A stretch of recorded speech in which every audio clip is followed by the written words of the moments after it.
3:02 a.m., my phone lit up like a slap across the face.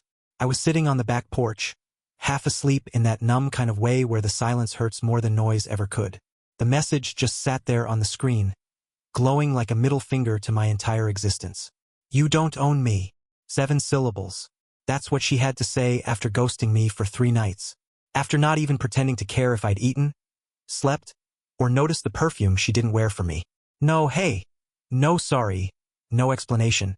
Just a sentence that sounded like it came straight out of a reality TV meltdown. I stared at it for maybe 10 seconds. Didn't rage. Didn't throw the phone. Just typed. "Then stop coming home like you're my wife." I hit send, placed the phone face down on the armrest, and lit a cigarette I didn't plan on finishing. No emotion. No trembling hands. Just a strange, heavy stillness. Like when you finally decide you're done bleeding for someone who treats your life like a hotel lobby. By 3:07, my phone had blown up with 23 missed calls and 6 follow-up texts. I didn't check a single one. She had spent the last year making sure I knew how little space I took up in her world. Now she was gasping for oxygen in mine. The irony didn't amuse me, but it did confirm something. The silence she once mistook for passivity was actually preparation. You might be listening to this thinking, damn, I felt that. That pit in your stomach when your partner stops looking at you and starts walking past you like a roommate who forgot rent. If you're nodding right now, you're not alone. More than 97% of people listening to stories like this haven't hit that little subscribe button yet. And I get it, we're all just trying to get through the day. But trust me, clicking that helps this crew keep building these stories, the ones too real for cable and too raw for TikTok. Anyway, back to Amanda. Her name flashed across the screen again and again. "Call me. We need to talk. This isn't funny." Funny? What exactly was supposed to be the punchline? That I was supposed to stay quiet while she played part-time wife and full-time mystery. I sat out there until the sky started bleeding orange. Somewhere between that first call and the 23rd, something in me hardened. Not in a hateful way, more like setting cement. Final. Heavy. Unshakable. See, what Amanda never grasped was that I used to be a builder. Not just with my hands, but with my patience. I laid foundation after foundation, emotional support, financial consistency, a damn near boring level of loyalty. I kept building even when she stopped showing up for blueprints. And at some point, I realized I was constructing a home she didn't even want to live in. It wasn't a dramatic shift. It was slow, cold, the kind of realization that grows in the dark, while you're paying bills she doesn't ask about and cleaning up dishes from a meal she never came home for. So when she fired off that text at 3:02 a.m., maybe after a couple glasses of wine and a flirtatious night with a coworker she swore was just harmless, I didn't explode. I just stopped. Stopped defending myself. Stopped asking. Stopped investing in a person who kept checking out emotionally but still expected room service. That porch became my cathedral of clarity. Inside the house, her side of the bed was perfectly made, as always. Her toothbrush untouched. Her favorite jacket still thrown over the guest room chair like a ghost of domesticity. She came and went on her schedule, expected warmth on return, and had the gall to act annoyed if I asked where she'd been. She used to say I was too predictable. I wore that like shame for a while. But predictability, my friend, is exactly what she underestimated. I was so predictably silent, so habitually stable, that she never thought to look beneath it. And that was her first mistake. The second? Believing she still had a home to come back to after that message. Because that night, I didn't just reply to a text. I flipped the entire board. Not with yelling, not with accusations. With finality. I stood up from that porch, crushed the cigarette under my heel, and walked inside. I didn't check the messages, didn't scroll through the previous weeks of cold shoulder dinners and half-hearted goodnights. I opened the drawer by my side of the bed. Inside, a small folder, labeled, in block print, documentation, personal. No, it wasn't just a man having a bad night. It was a man who had been waiting for the moment she would hand him the justification he never wanted, but finally had. She thought she was shaking the ground, but I built the floor she was standing on, and I was about to pull the nails out one by one. 2 years earlier, I would have told you Amanda was just going through something. That's how men like me rationalize it. Isn't it? We turn red flags into emotional growth, therapy speak, or hormones. We say, she needs space, when what we mean is, I'm terrified of what I'll see if I actually look too closely. The first time she said she wanted a solo trip, I nodded. We were in the kitchen. She was drinking almond milk and scrolling through some retreat page, yoga, silence, goats, whatever the hell. I was elbow deep in trying to fix the sink for the third time that month. I didn't ask where. I didn't ask why. I just said, sure, and handed her my half of the joint credit card so she could book it. That was the first chip. She came back with a tan and silence. Not the peaceful kind. The assessing kind. The kind that walks into a room and thinks, what here is worth keeping? After that, the nights out started. Supposed to be with coworkers. Supposed to be team building. Supposed to be occasional. Then they weren't. First I waited up. Then I didn't. I'd find receipts left in her jeans. Bars across town. Lounges we'd never go to together. One time, a napkin with a smiley face and a phone number written in red ink, folded into her coat pocket like a joke. I didn't confront her. I made a copy. That was the second chip. By year 5 of our marriage, we had built what looked like a solid life from the outside. House in a good neighborhood. 2 cars. One paid off, the other halfway there. Even a little cabin upstate that we inherited from my uncle. But inside, cracks so deep the echo was louder than any argument we could have had. So I started doing what she never expected. I observed, documented, planned. While she played independent adventurer, I removed her name from everything I legally could. Stopped updating our shared estate documents. Quietly restructured the cabin ownership into a trust. Just in my name. If you've never watched a lawyer flinch when you mention transferring assets during a marriage without a fight, it's a beautiful thing. Because it means you did your homework. I opened a separate account at a different bank. A quiet one. No app alerts, no mail to the house. I rerouted my paycheck, told her HR made a mistake with the deposit when she asked. She rolled her eyes and said, you really should call them. It's annoying. I smiled and said, I will. She never asked again. Meanwhile, she kept slipping, emotionally, physically, logistically. I'd noticed the change in her shampoo scent, the new jewelry, the gym bag that started following her everywhere, even though she hadn't stepped foot on a treadmill since COVID lockdown. She called me paranoid once. Said I was becoming obsessive with little things. That I was probably reading too much into it. I just nodded and offered her another glass of wine. What she didn't realize was that I had stopped listening to her words months ago. I was watching patterns. She couldn't lie consistently. The stories never lined up. One night she said she had dinner with Carla. The next morning, she forgot and said it was Rachel. 1 week, she said she hated Thai food. 2 weeks later, there was a charge from Siam Orchid at 10:42 p.m. For 2. When I brought it up, she scoffed. God, you're so controlling. I said, just trying to keep up. But I wasn't. I was keeping records. Her friends changed, too. The brunch group shifted from married women to a collection of Instagram influencers and barely employed real estate agents. Women who called themselves alphas and reposted boss babe quotes while dating married dentists. I started marking every date she left the house late. Logged every return time. Compared them to Google Maps location data she didn't know was syncing to our shared home router. I didn't need to hack her phone, I just needed to check the IPs. Pattern recognition is easy when you stop loving someone and start studying them. I even made a backup folder, encrypted, uploaded, stored offsite. One day she walked past my office and asked what I was working on. Old tax records. I lied. She didn't care enough to ask more. It wasn't that I was afraid to confront her. It was that I knew confrontation would only give her the chaos she could spin. Amanda thrives on drama.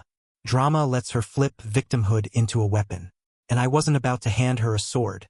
So instead, I let her wander further into her fantasy of freedom while I quietly cut the ropes. She thought I was weak because I didn't argue. But real strength is not volume.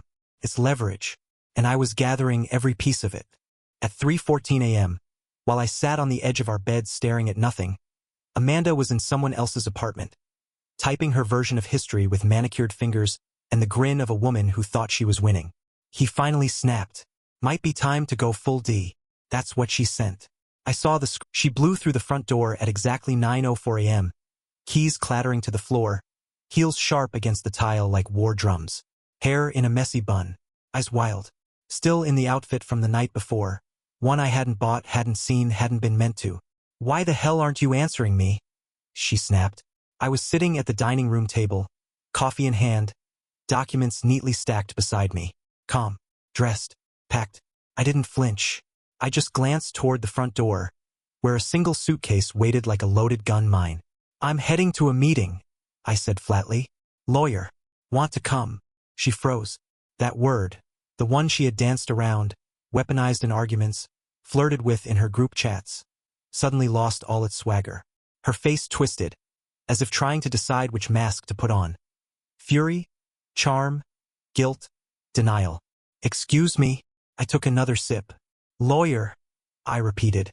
"You know, the people who make things official." She stormed across the room and grabbed my phone off the table like she owned it, still operating under the illusion that she had any authority in this house. She didn't need my password. Notifications were right there. 3 unread messages. Lewis and Barnes Legal. Confirmed for 10:30 a.m. Bring the documents. CPA Karen Goldstein. Deed transfer complete. Will forward notarized copy. PI Jeff Caro. Delivery attempt successful. Footage timestamped and uploaded. Link below. Amanda's lips parted, but no sound came out. She scrolled. Her fingers started to tremble as she realized she wasn't looking at a man reacting emotionally. She was looking at a man who had already moved. "You're serious?" she asked, voice thinner now. "Dead. You're spying on me? You had me followed." I set my mug down and stood. Not aggressive, just done. "You had a second life. I had a second strategy." She flung the phone back onto the table. "This is manipulative. You could have just talked to me." "Oh, you mean like those 3 nights you didn't come home? Or that wine bar on Elm where you said you were with Rachel, who, by the way, was posting Instagram stories from Denver that night? You mean that kind of talking?" Her nostrils flared. "This is all in your head." I walked over to the entryway and tapped the suitcase. "Then you won't mind if I go see someone who deals in reality." That cracked her. Her eyes jumped from the suitcase to the documents, then to me, trying to find a version of me she recognized. But the man who used to apologize for asking basic questions, who'd swallow guilt just to keep the mood civil, he wasn't here. Not anymore. "Thomas, just wait. Okay? Can we talk first?" she asked, voice finally cracking. I nodded. "Sure. Say something I haven't already documented." She opened her mouth, closed it, stepped back. She looked around our house like she'd never seen it before. The vacuum lines in the carpet, the exact placement of her shoes by the stairs, the tulips in the vase, her favorite, still fresh. It was like it all mocked her. She'd assumed I'd be broken, devastated, that maybe I'd beg, maybe lash out, something she could twist into proof that I was the problem. Instead, I turned our home into a showroom of finality. The silence stretched. "Where are you staying?" she asked suddenly. I smiled but didn't answer, because the real question wasn't where I'd be. It was who I'd be from this point forward. I picked up the suitcase, walked past her like she was a guest overstaying her welcome, and opened the door. "If you're still here when I get back," I said, "please don't be." And I walked out without looking back, because when you've built the wall, you don't need to guard it. You just let it stand. 3 hours after I left, Amanda tried to run. Not in the dramatic suitcase on the curb, crying on the tarmac kind of way. No, she tried to escape the only way she knew how, by turning her spiral into a vacation. A flight to Vegas. Of course. Nothing screams, "I need clarity," like overpriced cocktails, underwhelming hotel robes, and pretending your marriage didn't just collapse under the weight of your own choices. Her version of coping has always been consumption. When things get real, she buys noise. But this time, her plastic refused to play along. The first card got declined. She assumed it was the airline. Tried again. Different card. Declined again. Her jaw must have tightened. I could picture it. She called the bank from her car, probably pacing in the parking lot of that boutique coffee shop she only started going to after we stopped having breakfast together. The barista knew her name. I didn't anymore. "Can you tell me why my card isn't working?" she said, tight-lipped. After verifying her identity, the voice on the other end, polite, detached, delivered the gut punch. "This account was legally restructured under sole authority last month. Your access was removed." I would have given anything to hear the silence on her end. That thin static of realization, the internal gears grinding to catch up. Amanda wasn't used to consequences arriving before she could control the narrative. She texted me within 2 minutes. "Amanda, are you freezing me out financially?" I saw it flash across my screen as I sat in the lawyer's office, reviewing the final draft of the separation plan. I didn't even blink. I typed back, "No. I just unlocked the door and let you walk out." No response. Not for 20 minutes. Then another message. Short. Measured. "Amanda, this is petty." I laughed. Out loud. Petty? Petty was me watching her flirt with her coworker at last year's office holiday party, and still driving her drunk ass home, while she accused me of being paranoid. Petty was me biting my tongue every time she said she needed space, but never once offered transparency. Petty was me spending 6 months pretending we were still something while she spent every other weekend trying on her new identity like a clearance rack outfit. This wasn't petty. This was exit velocity. She tried to use her gym's app. Blocked. The payment method had been tied to our joint card, which no longer existed. She couldn't check in. Couldn't post a story in front of the same mirror where she used to film those motivational reels that conveniently cut off just above the second man's shoes. She reached out to a friend. One of the ones who'd hyped her up all year with "You deserve better" and "Live your truth." That friend didn't respond either. Because Amanda didn't know I'd talked to her husband 2 nights ago, and he had questions too. See, when people like Amanda start falling, they reach out to the scaffolding they built through performance and charm. What they forget is that scaffolding wasn't anchored. It was tied together with ego and illusions. And once you remove the foundation, the money, the status, the benefit of the doubt, it collapses fast. Vegas was never about escape. It was about validation. One last burst of control. But the card declined, and for once, so did the world around her.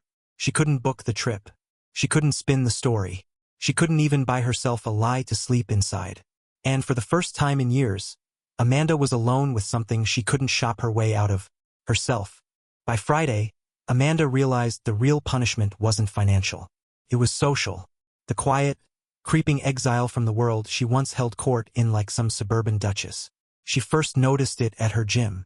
The boutique one with eucalyptus towels and overpriced smoothies, where she spent more time posing for selfies than actually lifting weights. Usually, the front desk girl would wave and ask about her skincare routine. This time, barely a nod. And in the locker room, a few women she used to trade gossip with, fellow empowered wives, who loved to vent about their clueless husbands, suddenly paused their conversation when she walked in. Not subtly, not kindly, just enough to make it clear we heard.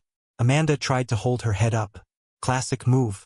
Chin high, lips tight, like she just walked out of a courtroom victorious. But then one of them looked her dead in the eyes, smiled without warmth, and said, "Some of us still believe in loyalty. Crazy, right?" She laughed. Too loud. Too late. Said something like, "Oh wow. Did Tom send out a press release?" She didn't know. One of those women, my cousin. Not the type to start drama, but the kind who doesn't tolerate women who sleep with someone else while acting like they're still owed respect from the man they betrayed. Amanda left after 5 minutes.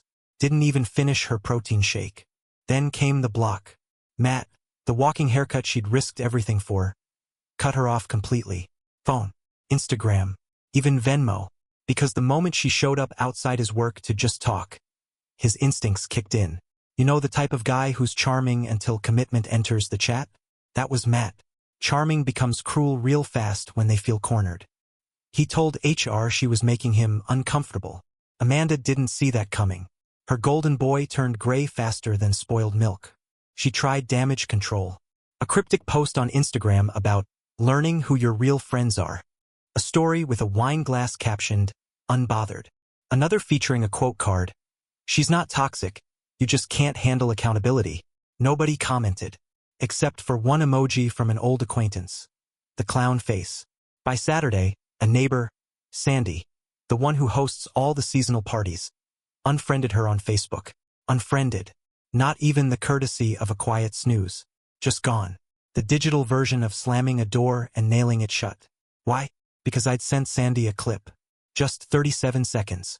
"Amanda, my driveway, 10:51 p.m. Kissing Matt like she wasn't married. Like the ring on her finger didn't matter. She didn't know the security cam facing the driveway was still linked to my cloud. She'd assumed, I guess, that I didn't care. I didn't send it to everyone. Just a few people. The ones who mattered. The ones who'd eventually hear her version of events and deserve the truth. I didn't even add commentary. Just, thought you should see this." No need to reply. The social veneer Amanda depended on began to crack. Not from some scandalous headline, but from quiet, deliberate whispers that spoke louder than any denial she could manufacture. She went to brunch alone on Sunday.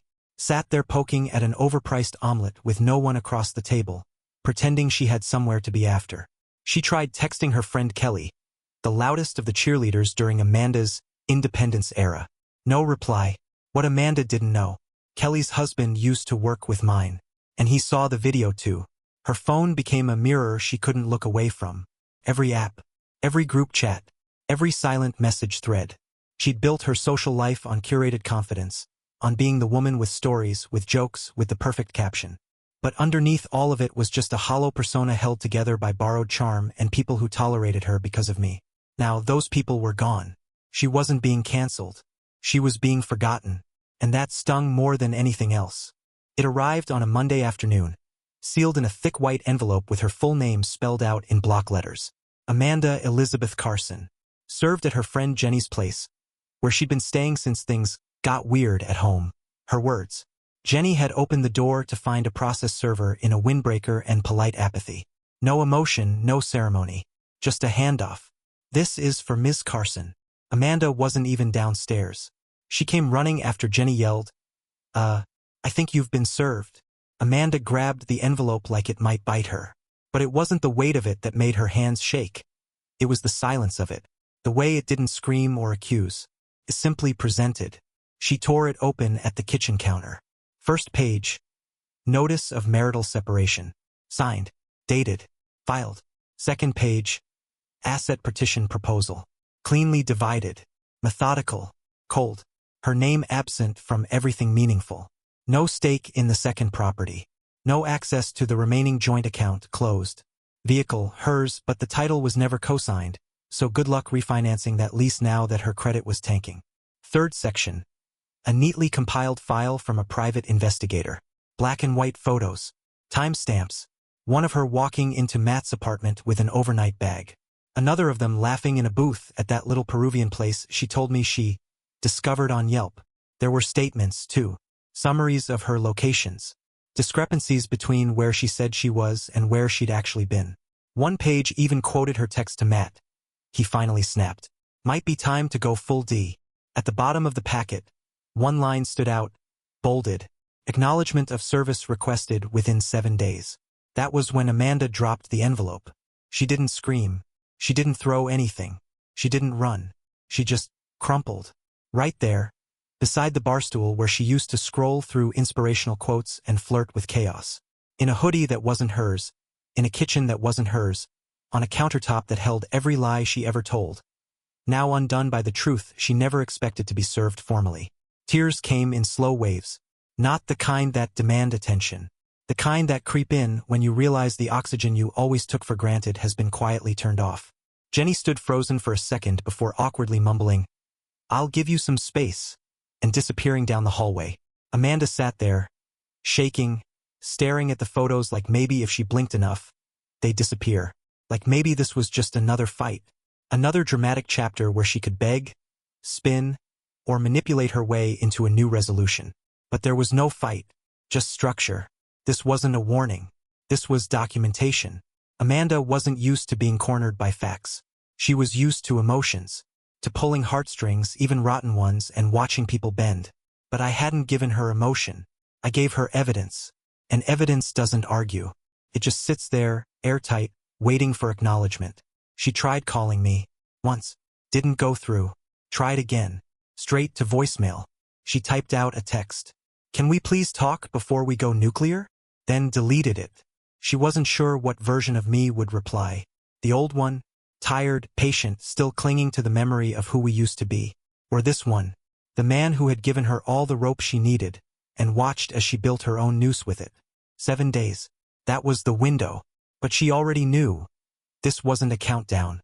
It was a mirror. And for once in her life, she had to stare straight into it. No filters. No allies. No escape plan.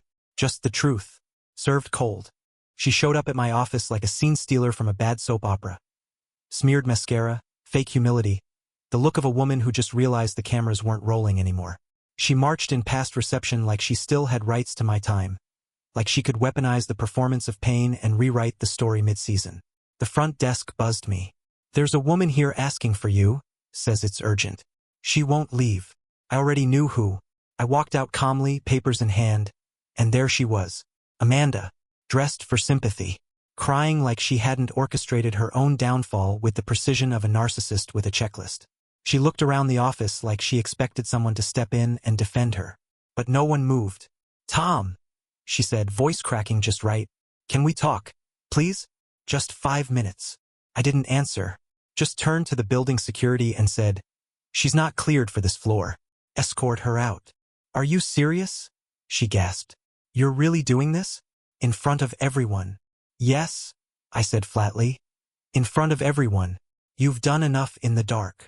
She stepped toward me, hand trembling, voice louder now. "We're still married." I looked at her, eyes swollen, cheeks blotched with desperation, and replied, "Only on paper, and not for long." That stopped her, because Amanda never expected me to become untouchable. She always counted on my patience, my loyalty, on the idea that no matter what she did, there was still a soft place to land. She turned to the security guard. "Can you believe this? He's throwing me out of our marriage." The guard didn't blink, just waited, and so did I. As she was escorted out, she kept turning back, throwing lines like lifelines. "Tom, please, just talk to me. You're making a mistake." I wasn't thinking clearly. "We can fix this." I said nothing, because fixing implies something was ever solid to begin with. Later that day, she tried a different tactic. My sister called her twice, then a third time, left a voicemail, her voice soft and pathetic. "Please, I know you're close to him. Just talk to him for me. He's shutting me out. I made mistakes, I know, but this is too far." My sister called me right after. I didn't even have to ask. "She's scrambling," she said. "But she's not sorry. She's scared." Then added, colder than I'd ever heard her before, "You gave her the bridge. She lit the match. All you're doing is sweeping the ashes." Even she was done. Amanda thought she had cards left to play, emotional currency, family ties, old loyalties. But everything she tried to cash in came back empty. The man she cheated on? Unreachable. The family she smiled at during holidays? Silent. The friends who once toasted her glow up? Gone. She had nothing now but volume. And volume doesn't build anything. It just echoes. By that evening, she was back in Jenny's guest room, curled on a twin bed meant for temporary visitors, phone in hand, scrolling through old photos and texts, probably trying to stitch together a version of reality where she wasn't the villain. She wanted to believe this was all just a phase, that I'd calm down, that I'd remember the good times and cave like always. But that's the thing about men like me. When we go quiet long enough, you forget we're watching. When we finally move, we never come back. Her lawyer called mine with the kind of nervous tone you can hear through the transcript. She'd like to initiate a conversation. Of course she would. It had been 12 days since the service. 10 since she was escorted out of my office. 4 since the gym revoked her membership for disruptive behavior. 2 since Jenny politely asked her to find another place to stay. Now she wanted to talk. My reply, sent through counsel, was surgically clean. No alimony. No shared assets. She keeps her car and whatever personal items she can carry. That's it. Silence on their end for an hour. Then a return call. She's not comfortable with this arrangement. Neither was I when she turned our marriage into a punchline in a group chat. But here we were. Then came the real move. Desperation always arrives dressed as indignation. Amanda, through her lawyer, floated the threat. She's considering going public with her side of the story. She feels her image has been unfairly damaged. They always try to turn reputation into ransom when they realize love won't cash out. I didn't argue. I didn't respond with insults. I didn't even raise my voice. I just attached a file and sent it directly to her lawyer's inbox. The subject line read, FYI, Personnel Action Report, Matthew L. Inside, official HR complaint filed by a third party. Documentation of workplace relationship violations. Termination letter, citing cause. Screenshot of internal company memo. Effective immediately, Matt L. is no longer employed with us due to breach of policy and professional conduct concerns. I waited. 6 hours passed. No response. The next morning, a quiet reply from her attorney. She accepts the proposed settlement terms. No further conditions. That was the final collapse. No fireworks. No screaming match in court. No final monologue about forgiveness or lost love. Just a signature on paper that said, "You gambled. You lost. Amanda had played her final card, not realizing it had already been folded days ago. Matt, the man she built her fantasy around, had been fired. His fallback plan became dead weight the second HR connected the dots, and I made sure those dots weren't just visible. They were highlighted. She had nowhere left to go. No leverage, no sympathy, no money, just a car, a closet of clothes that didn't fit her new narrative, and a reputation that cracked in silence. She never saw it coming, because the entire time she was rehearsing her grand betrayal in the mirror, I was writing the script for her exit. Quiet, final, undeniable, and I didn't even raise my voice. The lake was so still it looked artificial, like someone had paused the world just long enough for a man to breathe without being haunted by the next question, the next apology, the next lie. I stood ankle-deep in the water, rod in hand, the fog lifting slow off the surface like a curtain being pulled on the final act. The cabin wasn't mine, but it felt like it. My buddy had offered it months ago, back when I was still pretending things at home weren't broken beyond repair. I told him I'd never take him up on it. But here I was, alone, not lonely. My phone buzzed in my flannel pocket, just once. I let it sit there for a while. No urgency left in me, no anxiety, no emotional reflex. I reeled in slowly, pulled the hook from the empty line, and walked back to the porch. When I finally checked the screen, I saw her name, Amanda. Just one message. I made a mistake. Can we talk? I stared at it. Not with anger, not even with sadness. Just detachment. Like reading a headline about someone you used to know a long time ago. She still didn't get it. This wasn't about a single mistake. It was about the architecture of them. The foundation she built out of half-truths and performance. The way she mistook silence for softness. The way she confused patience with permission. And now, when all her backup plans had evaporated, when the people she thought would protect her had turned away, she wanted to circle back to the place she set fire to. I didn't reply right away. Instead, I opened my gallery app, scrolled to the album I'd labeled Evidence. Dozens of files, photos, screenshots, reports, all the things that had once mattered, all the breadcrumbs I'd followed to build a map out of hell. I selected the album, hovered for a moment, then hit delete. Not out of mercy, out of certainty, because there's a moment in every man's life when he stops living in reaction to someone else's chaos and starts reclaiming his own stillness. I walked back inside, poured a black coffee. No sugar, no cream, no distractions, and sat by the window as the morning sun broke through the trees. Then I typed one thing back. You don't belong to me, but this piece, that's mine now. And that was it. No punctuation, no signature. I watched the little delivered icon pop up beneath the message. No typing bubbles appeared. No follow-up. I set the phone face down on the table, picked up my rod again, and walked back toward the water. A few birds rustled in the distance. A fish broke the surface. And for the first time in years, I realized something simple and final. There was nothing left to fix, and no one left to explain myself to, not even her.